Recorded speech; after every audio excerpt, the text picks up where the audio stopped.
Hey, how's it going, everybody? My name is Vic from the VDR podcast, and today is a business special edition. This is episode 3.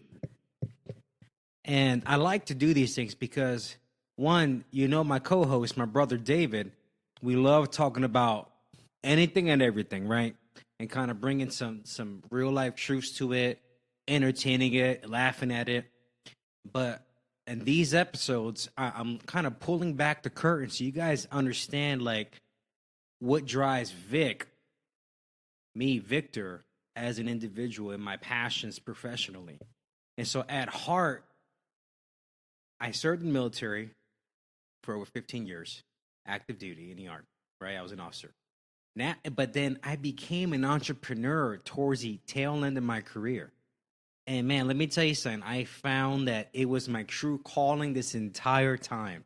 And so this is why I do these episodes. One, to help build other people's business, small business, medium business, large business, but also to pull back the curtains for you, the audience, to see like this is who I am outside of, being a family man.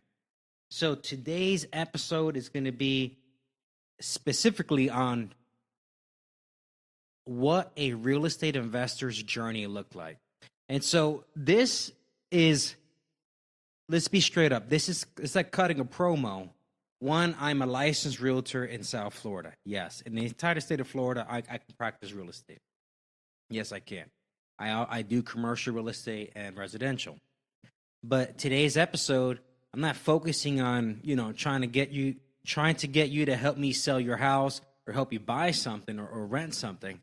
Today is about those people looking to take that first step like I did. When I was in the military, I read a book called Rich Dad, Poor Dad. I actually have it right here. Rich Dad, Poor Dad. That thing opened me up. I couldn't believe it was that straightforward. And then I started listening to something called the Bigger Pockets podcast. Brandon Turner is an OG. He was leading the podcast, and David Green at the time. And man, let me tell you, I went into education mode for a few months and I went straight into action. And what I learned as a real estate investor, every solopreneur who starts out early, you always want to try to do it yourself, right? You're like, I'm going to do it by myself. I'm going to try to keep all the money, all the profit for myself. And let me tell you something, that is every rookie's mistake, trying to do it on your own. It is so important to find like-minded community, like-minded team members, collaborate, team up. Let me tell you something, you could do a lot. Let's say, this is a rough example. Let's say there's an office building. It costs $10.5 million somewhere in Miami. And you have to put 20% down in order to obtain a loan from the bank, which is still not bad. 80-20 is pretty darn good. But who has 20% of $10 million down? Let me just do some quick math because, I need a calculator for that. I did grow up in public school even though I went to college. A few $100,000, easily. Moving forward. Real estate investors, right? You want to start working. And this is me being 100 and real with you guys on the show, right? That's what I love about it. Because not everyone is a super hotshot mathematician, and I don't shy away from not using a calculator. I tell you that right now. I tell my kids all the time. I have teenagers, and I have a middle schooler. And I say, guys, don't be afraid to use a calculator. Don't be afraid to use Captain Google to help you find these answers. Research it. It's not cheating. It's just using tools that are available to you. Anyway, moving forward. Real estate investing. So here is a good entryway to getting into the race of, let's say you want to buy your first project. You saved up, I don't know, $5 to $10,000, or you somehow collaborated with a partner. You're somewhere in Texas, because that's where I started. I started my journey in Texas, and you find a house. And in this home, let's say you're a service member, like in my case. You want to use your VA home loan benefits. And so, let me tell you the story how I did it. I bought a home in Temple, Texas. That's Central Texas. It was about 35 minutes away from Fort Hood. I think it's called a different name today. I don't know. Anyways, and so we went ahead. I got my VA home loan, right? My first time I ever used it. And so when I got it, I literally had to put nothing down. And this is the only loan product, guys, in the United States of America that you don't have to put anything down if that's the choice that you make. Only thing I had to do is pay some closing costs, which includes buying a survey, paying a title company, some doc fees, taxes, things like that, right? That's pretty much normal in any real estate transaction. And so, but in this case, I bought a fixer upper. I bought something that I can live in. So this is like a live and flip. But my goal was, and with the VA home loans, it's like the golden rule. They say you at least got to be there for about a year, right? At least a year. And so I made this a long-term project. So my wife, well, she was my fiance at the time. We had this fixer-upper, beautiful, cozy house. It had lots of charm. And it reminded me of just throwback type style. Had original wood floors, fireplace, built-in shelves, and the dining room. Some in the kitchen. You don't see that these days, right? But what we did was we renovated that house over a 12-month period. And a lot of times when you don't have the capital up front, it may take that long, right? So combination of ways I've did it. And remember, this is me as a beginner, right? So I had to start off trying to figure things out. Use your own cash. That's one option. 2, I learned something about credit card stacking. Using credit to help fund some of the renovation.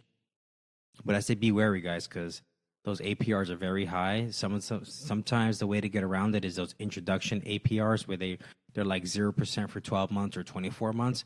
And those are pretty good if you're able to do that. But other than that, just be very careful if you're trying to use a credit card stacking method to pay for renovations. And then that's all we did, right? So we purchased the home, Texas property. We bought it for $116,000. $0 down, just closing costs. Paid a couple grand in closing costs. So pretty much out of my pocket at closing was like $2 to $3K. And it was, what a project it was. We made some connections with some local general contractors. To this very day, I still talk to them whenever I have anything in Texas going on. Miguel and Rogelio, man, those are brothers, and they always did right by me. Outstanding. And so we went ahead and we put an all-in upfront cost of about 15 to 16 grand. We turned a 2-bedroom, 1.5 house into a 3-bedroom, 1 full bath. Sorry, it was not a half bath in the beginning. 1 full bath and a half bath. So it was just 1 bathroom. So we added an extra bathroom, just a half bath. There's no half bath means there's no bathtub in there or anything like that. It's just a toilet. We had some laundry equipment in there and, your sink. So that right there was a big improvement. One, at the time we bought it, it was around the time where everyone was buying real estate, which was pretty good. About 2021. We bought that September 21. And man, let me tell you something. We sold it the following year, October of 22.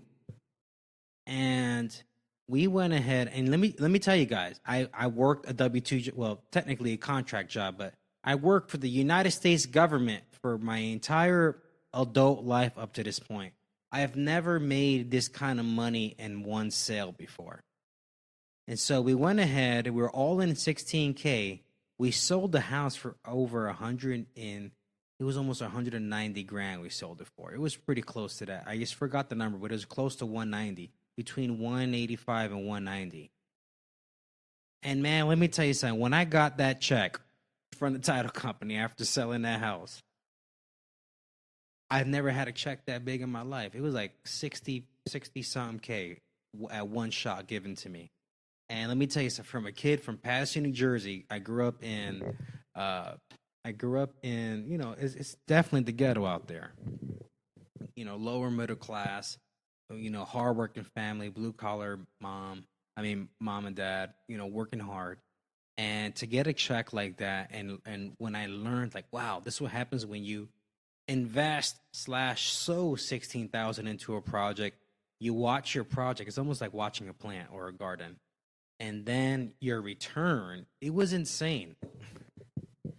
That's one way of doing it. So we did pretty much. I did a live and flip. I lived in my renovation, and then when it was all said and done, that was the biggest check I ever made in my life. Thanks a lot to my then fiance, now wife. She really planted the seed in me to pursue anything like that. So let me tell you something.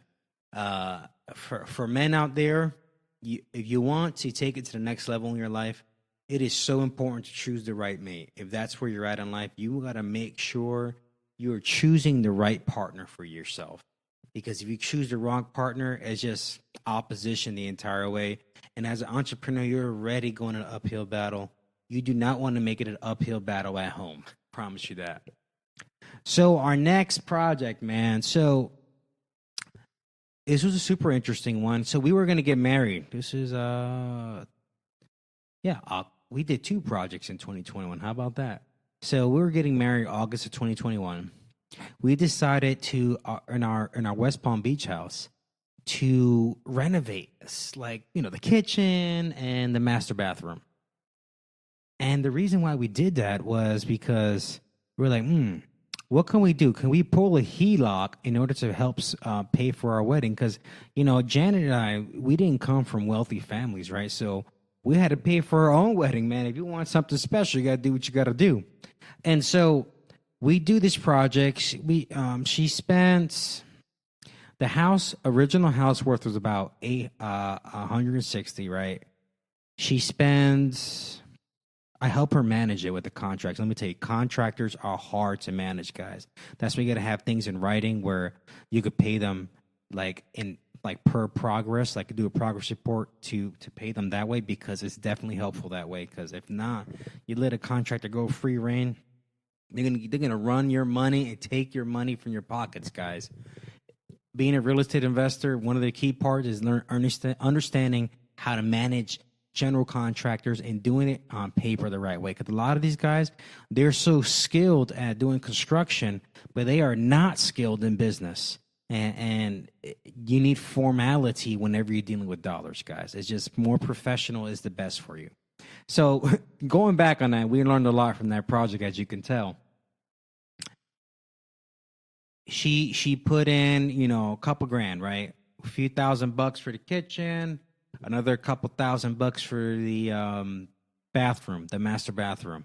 We went ahead. We initiated a home equity line of credit, very first one on this house, and we realized that the value of the house, it used to be 180, now it was worth 315,000. And so that opened up so much equity for us to tap into, right? I'm not accounting for, what she owed on a balance and things like that.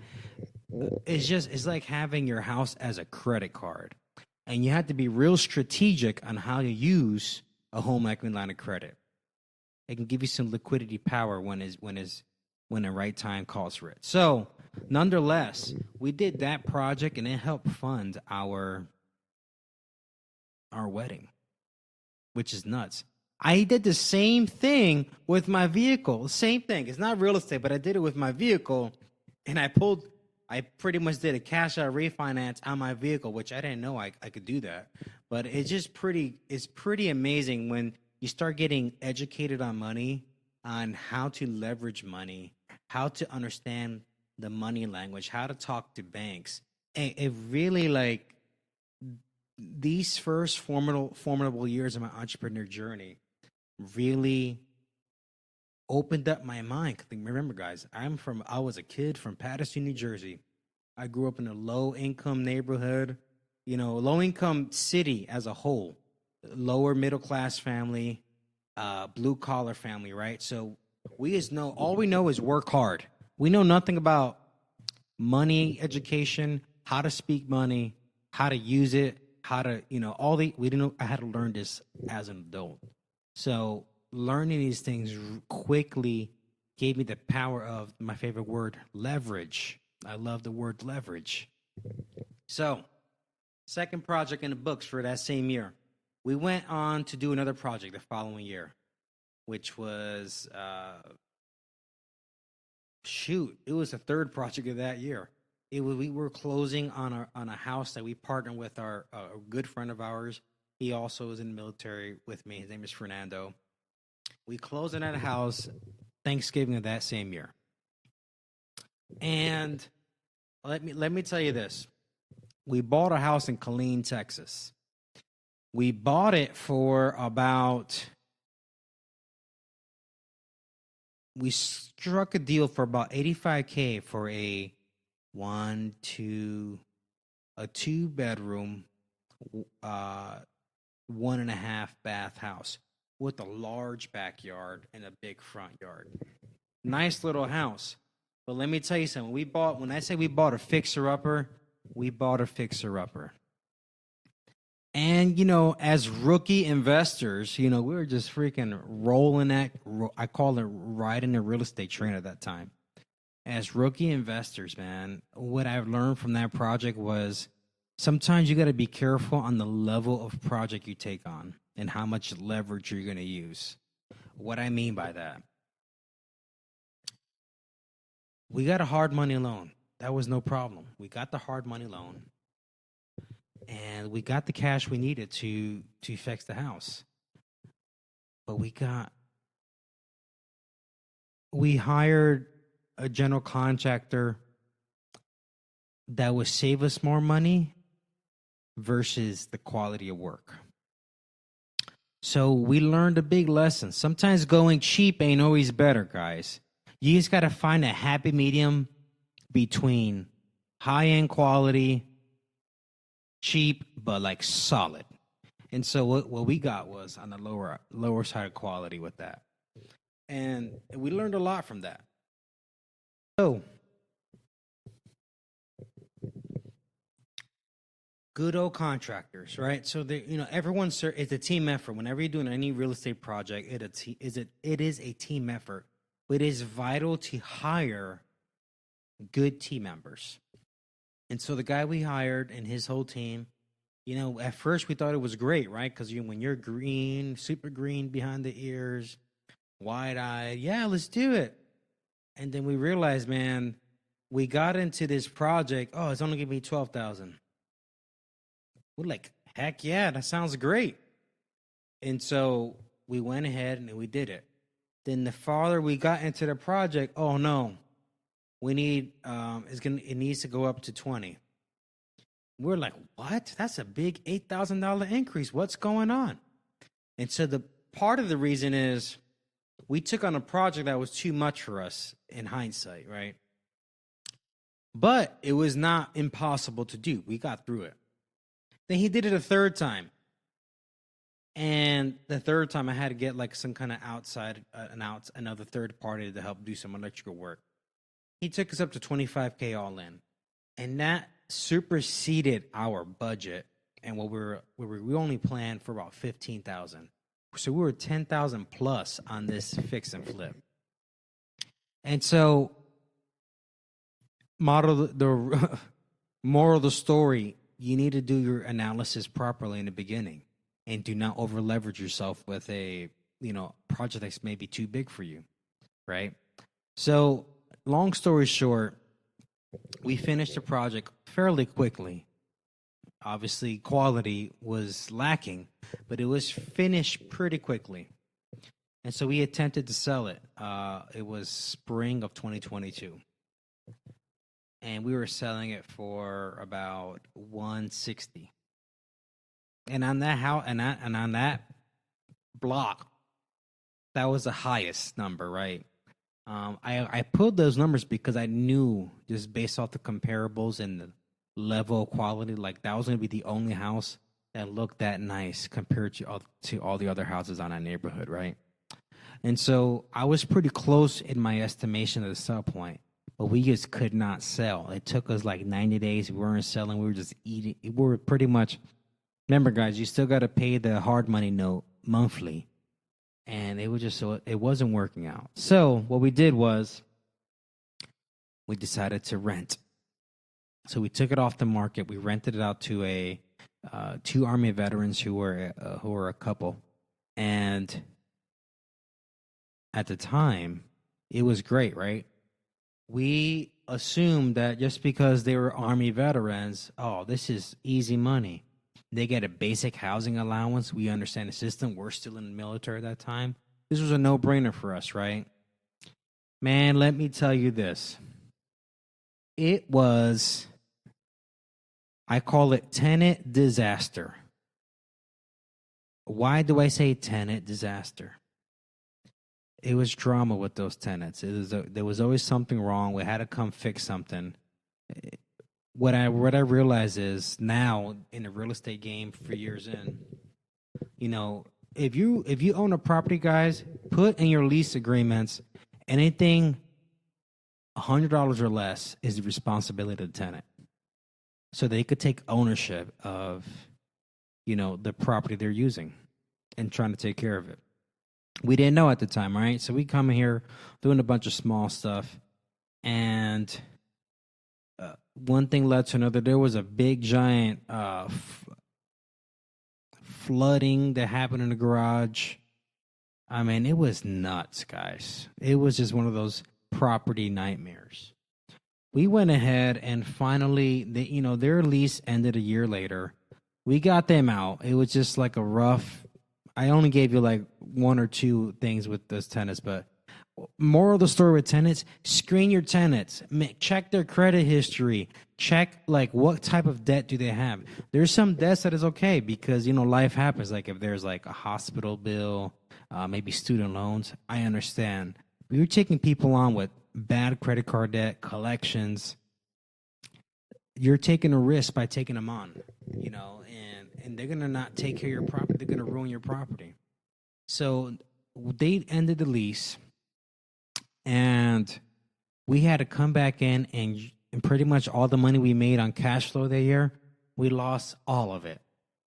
We had to dump like $5 or $6 grand right back into the property after they leave to get it move-in ready, which is, it really pissed us off because we pretty much made $0, right? At that point, we're back to zero, and we go ahead, we list it on the market, and we're selling it. And man, let me tell you, it was a hard battle, but we got it to sell for cash. We got a cash offer around I think it was a 145 cash offer. We pretty much, my wife and I, we lost money in that deal. Fernando lost, I think he lost some money in that deal. We all did. But the crazy thing is, obviously, in regards to that block where that piece of that property was on, that was the highest sale on that block, which is pretty damn cool. So I knew, like, I had it listed at 155. We got a cash offer at 145. So, you know, I knew we were close at the sale mark. It's just, guys, when you're selling, guys, the art of selling is knowing the worth of your property and not just giving out to any old wholesaler or investor. You got to know your worth, because in the real estate game, not everyone operates with integrity or with ethical standards. And so we quickly realized that as young real estate investors, how crooked the industry could be because of non-licensed people. And now I understand why, being a licensed here in Florida, why you go through all that education, all that regulation to be licensed.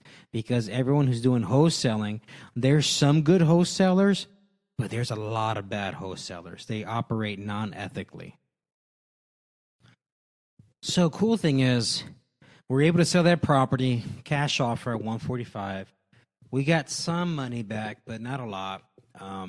Definitely was a loss overall. But what did we learn about that project? We learned that sometimes cheap isn't always good. Just because it's a house that's less than 100 grand doesn't mean it's always good. Just because a GC is only going to charge you X amount of dollars isn't always good. So you got to vet your people, vet your vendors, Check your vendor's work. Hey, show me your portfolio of work. Show me your past. Hey, who can I talk to as a client that you serve that will say an honest review about you? If these guys can't do that for you, or gals, whoever company you hire or solopreneur you hire, you should definitely key that as a sign of maybe that ain't the one for you, unless you know their credibility very in depth. And when I was back a young real estate investor at the time, I was like, yeah, whatever. I was doing the whole I was acting like a teenager. You know, a teenager say whatever to their parents. I did that, right? Not heeding the advice of the seasoned players. And I paid the price with money. We lost money, a lot of money in that deal. So, More of the story: cheap isn't always good. oh man. And so my last story that I want to tell you about Texas, and this was a really feel-good story. A really feel-good story. So my wife and I were already married by this time, thank the Lord. And we purchased another home in Coppers Cove, Texas, which is really close to Fort Hood. And we rented it out. We actually bought it with tenants. We bought this property with tenants. It was a 1, 2, 3-bedroom home. It was a 3-1 home with a garage. Nice little home, quaint. We purchased the property. At the time, we used some cash we had in reserves to buy it. And it was so nice, right? So we bought this house with tenants, and we realized the tenants were the husband served in the army, and it was like an army military family, wife and kids, things like that. Let me tell you something. There is landlords love when you have tenants that treat your property like it's their own, and it's a very beautiful thing. I tell you that right now. This guy was so great. They were both handy. Like, there was cases where I didn't have to send my contractor out there to do certain repairs, because they were so good at doing repairs, and all I did was pay for it. I paid for the stuff and sent it to them to do. Yeah, there's some liability risk that you run, but the way to overcome that is you have them fill out, hey, you waive all liability against me as the landlord, and I had them sign a document just in case something went south. But these guys are willing to sign, and it worked for this situation.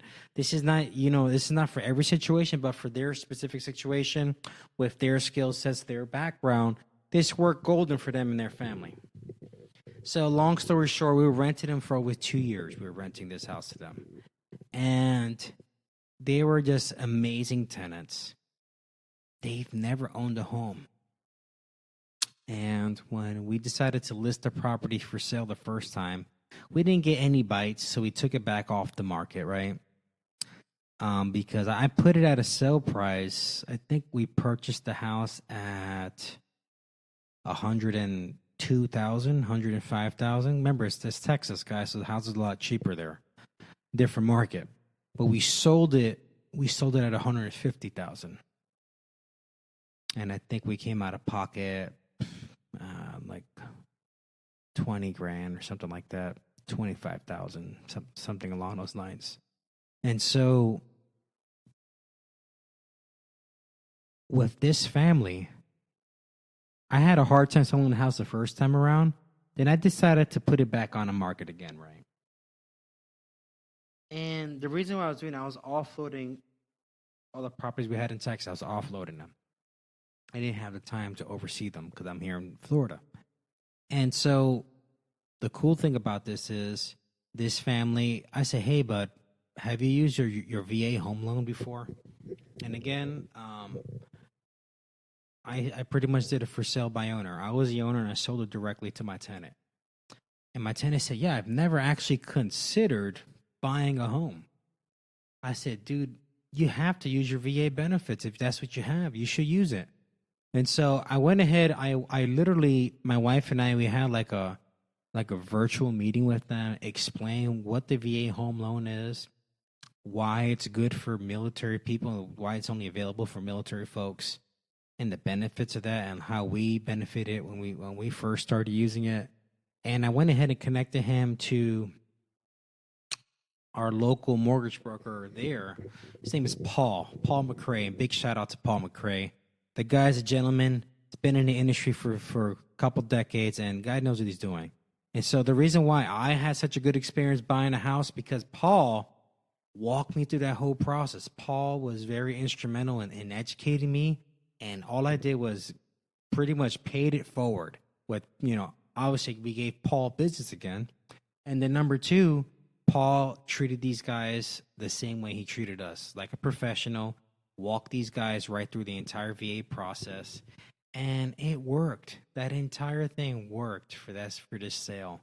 It is amazing to be able to sell a house to people that you actually like. And a lot of times when you do, we've done a few buy and sells in our time. A lot of times you don't, you either don't know your buyer or you don't care or you don't like them. But these guys, we actually like this family. We really like this family. And so to sell a house to a family that you like, and for them to receive it as a treasure, like, wow, they're going to own a house. I could see these guys living there forever because they were like homegrown there. They lived there for, the most of their life. And so it was really rewarding selling a house to a tenant that treated this property great, a military vet, and a family that actually loved the property itself. It was such a great combination. The Lord blessed us with this combination. We made some really good money on that sale. I think we walked away 50, 60 on that sale. But, man, it worked out really well. It worked out for us, and it worked out for the tenants who now are the owners of that property. And, the purpose of just a few of these stories is your real estate investor journey is not going to be perfect, right? You're going to take risk, but it need to be calculated risk. If you can't do it on your own, join a coalition. I like saying coalition because I'm from the military, but join like a partner or two or three. Be a group of 3 or 4, just 2. Depending on the size of the house, you don't want, too many partners, because if it's a single family house, there's so many ways you can split the house. But for single family homes in particular, if according to the stories, maximum 3 partners is perfect. And so the moral of these stories is, if you're on the fence and you're thinking about, man, I've been watching these YouTube videos, I want to jump into the real estate market. I don't know how to go about it, guys.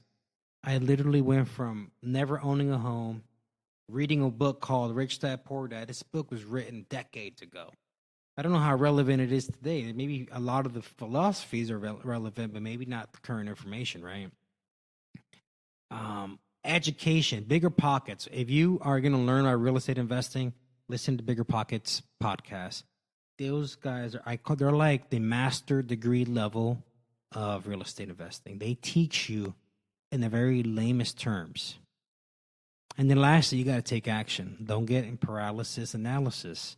Take some action, guys, because at the end of the day, you don't know what's on the other side until you actually take a chance. And it's going to feel scary. And it's going to feel scary signing a bunch of papers, because I know it was scared the hell out of me. It's going to feel scary sharing all your personal bank information, all your personal credit information. It's going to feel scary. But when you start doing these things and taking calculator risk, and you understand what the end looks like, because you have to, whenever you do a project, you start from the end, you work your way back. That's the way you go about it. But this is a series of special edition business podcast episodes I'm doing. The next 2 are going to be similar to the entrepreneur journey. Stay tuned, and thank you for listening. Again, you can catch us on Apple Podcasts, Podbean, wherever you listen to the VDR podcast. Go to our YouTube channel. We're asking you to support us. One of our big goals is to have 1 million subscribers. 1 million subscribers. And that's done in partnership with the audience. So Thank you so much. Have a great day. See you later, guys.